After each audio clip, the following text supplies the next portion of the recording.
So discussing about some important terms. First is heart failure. What does heart failure mean? So heart failure basically means ventricular failure. Whenever the heart it fails to maintain adequate amount of blood flow to the tissue in a unit time, then it is said to be in a state of failure. Now, when this heart failure it is in an acute state and is in a severe state. This type of severe state is seen in ventricular fibrillation. Fibrillation means all the ventricular muscle fibers they contract irregularly. So in such a condition such as ventricular fibrillation, this may lead to death. In case of a low grade chronic failure, then this is known as congestive cardiac failure or congestive heart failure. Now what are the signs and symptoms? If you see a person, how can you identify that this person is having heart failure? So first sign is cardiac enlargement. The person will breathe rapidly and the heart rate will be higher. So the person will have rapid breathing along with tachycardia. The person will have body weakness and reduced exercise tolerance, edema, elevation of the JVP, that is jugular venous pressure, prolonged circulation time, hepatic enlargement. Along with that we have collection of the peritoneal fluid, that is ascites. The person will have dyspnea, and dyspnea becomes more prominent on exertion. And some persons also have orthopnea. So what is orthopnea? Orthopnea is basically the person has dyspnea when he or she is lying and the person gets relief on sitting. This is called orthopnea. The person will have intense pain, that is anorexia. The person may also have crepitations, and in this case the third heart sound may be audible. Normally we can hear only the two heart sound, first and second, but in case of heart failure, third heart sound may also be heard. Now about some important terms related to heart failure. So what is acute heart failure? Acute heart failure means it develops suddenly in a patient with severe myocardial infarction. So severe myocardial infarction, it eventually lands up into acute heart failure. Now what is chronic? Chronic means something which is taking time. So any person or patients who have valvular disease or chronic myocardial infarction, they land up into chronic heart failure. What is forward failure and what is backward failure? Forward failure is the failure of the heart to maintain the normal cardiac output. Backward failure is the failure of the ventricles. The ventricles they fail to pump all the blood that is returned to them. The blood is coming from the atria and it is coming to the ventricle, but the ventricle is not able to pump all the blood. So it may be left ventricular failure, it may be right ventricular failure. So what is left ventricular failure? In the left ventricular failure, the backward pressure, it leads to pulmonary congestion, because all the blood is coming from the way back to the lungs. So the ventricle is not able to pump it. So it leads to pulmonary congestion and rise in the pulmonary capillary pressure, and this leads to pulmonary edema and orthopnea. So what is this orthopnea? We have discussed earlier also.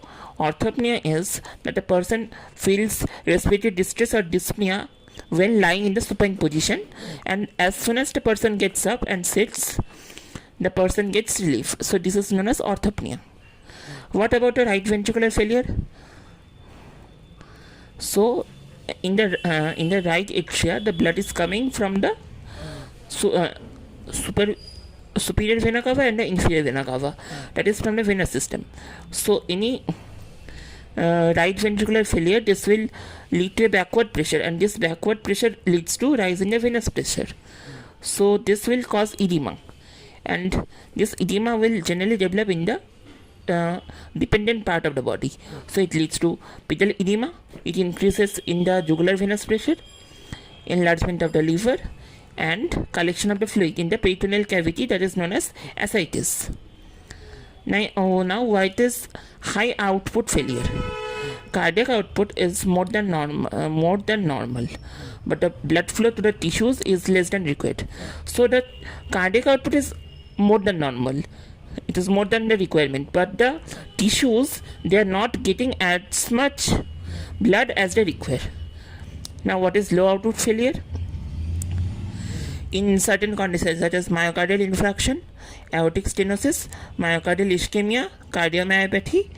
So in such condition, the cardiac output is less than the normal, so it cannot maintain adequate tissue blood flow. So this is a low output failure. So again, revision: in high output failure, the cardiac output is higher, but the tissue requirement is less. In low output, the cardiac output is also less, and so it cannot maintain adequate tissue blood flow. What is systolic and diastolic heart failure? So in systolic heart failure, this occurs due to weak myocardial contractility. This causes decrease in the cardiac output such as cardiomyopathy, and in diastolic heart failure, it is due to inadequate ventricular filling, because ventricle usually fills in the diastole phase. So this is called diastolic heart failure. So what are the causes of this heart failure? So the main cause is the reduced myocardial contractility, that is the decreased contraction of the cardiac muscles.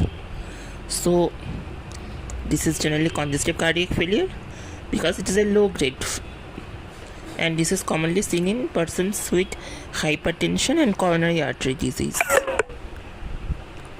So this reduced myocardial contractility, it may be due to reduced myosin ATPase activity, or it may be due to change in the isoform of the myosin protein.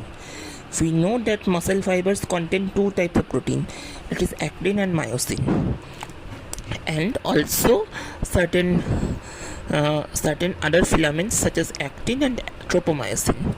So it may also be due to abnormal actin and tropomyosin. It may also be due to the slowing of the relaxation due to slow calcium uptake, or we have certain receptors known as beta 1 receptors located in the myocardium. So this beta 1 receptors, when stimulated, they increase the heart rate. So reduced number of beta receptors in the myocardium may also be responsible for reduced myocardial contractility, and this may be due to downregulation of the receptors. Increased catecholamine levels in the blood may cause decreased levels or downregulation of the beta receptors in the heart. Now, how to manage a case of heart failure? So the treatment modality is basically based on improving the myocardial contractility, and also we have noticed that there is pedal edema and other type of edema. So we have to consider two things: increase the myocardial contractility and decrease the edema. So digitalis, it is given to improve the myocardial contractility. Diuretics are given to overcome the sodium retention and increase the urine output. So this decreases the edema. And we also have afterload. So afterload due to the vasoconstriction, this is treated with ACE inhibitors.